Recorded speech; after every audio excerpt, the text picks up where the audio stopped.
you when it all comes down. Narito ngayon dahil sa pag-iisang titig ni Josara at Joey. Alam natin na isa ito sa pinakamahalagang araw ng kanilang buhay. I wanna spend forever by your side. Nalaman ko na dito rin pala sila unang nag-date. Aristocrat. Dito rin ikinasal. Hindi ko alam kung dito rin ang susunod na magiging binyag pag nagkaroon na.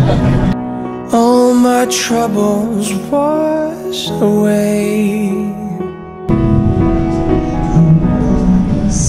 Joey, dahil ito ay ang kalooban ng Diyos para sa akin na mapangasawa ka, ako ngayon ay nangangako sa harapan ng ating Panginoon at sa lahat ng mga saksi na iibigin ka na walang kasubali. Ako ay magiging tapat sa iyo palagi at hindi kailanman iiwan. Ikaw ay aking kapatnubayan, kagabayan, o protektahan at ibibigay ang mga pangangailangan. Ako ay mamumuhay ng may pangunawa. Igagalang kita bilang isang kapwang tagapagmana ng biyaya ng Diyos. Ipinagtagubilin ko ang aking sarili upang matupad ang plano ng Diyos para sa ating buhay. Ipinapangako ko na ako ay magbibigay ng mapagmahal na pangmuno, espiritual na proteksyon para sa iyo at sa ating mga anak.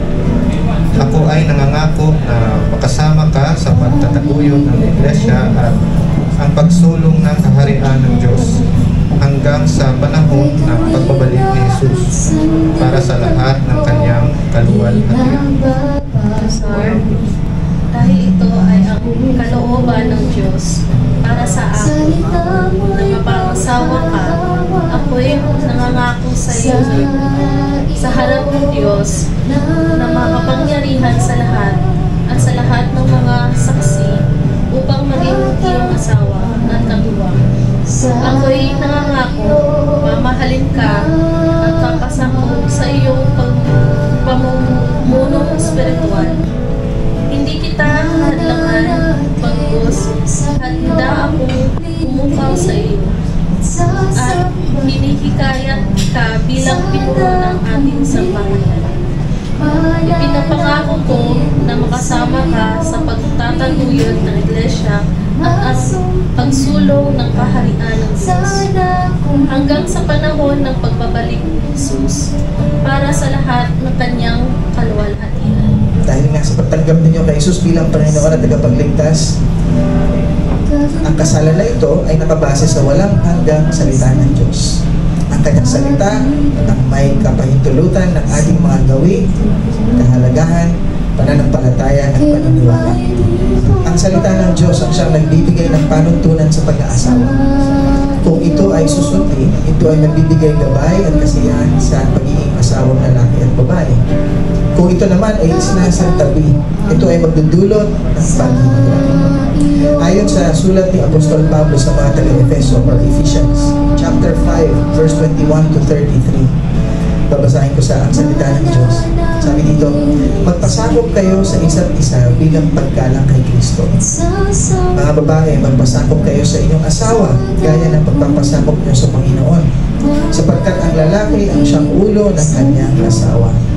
Tulad ni Kristo na ulo ng Iglesia ng kanyang katawan at siyang tagapagligtas nito.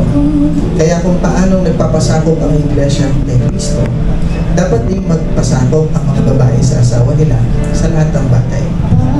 Mga lalaki, mahalin niyo ang inyong asawa tulad ng pagmamahal ni Kristo sa kanyang Iglesia. Inihandog niya ang kanyang sarili para sa Iglesia upang maging banal ito matapos linisin sa pamamagitan ng bautismo sa tubig at ng salita ng Diyos. Ginawa niya ito para maiharap niya sa kanyang sarili ang Iglesia na maluwalhati, banal, walang kapintasan, at walang anumang bahid o dungis. Kaya dapat mahalin ng lalaki ang asawa niya tulad ng pagmamahal niya sa kanyang sarili. Sapagkat ang nagmamahal sa kanyang asawa ay nagmamahal sa kanyang sarili. Walang taong nasusuklam sa sariling katawan. Sa halip, pinapakain niya ito at inaalagaan. Ganito rin ang ginagawa ni Kristo sa atin dahil bahagi tayo ng kanyang katawan na tinatawag na iglesia. Sinasabi sa kasulatan, iiwan ng lalaki ang kanyang ama't ina at makikipag-isa sa kanyang asawa at silang dalawa ay magiging isa.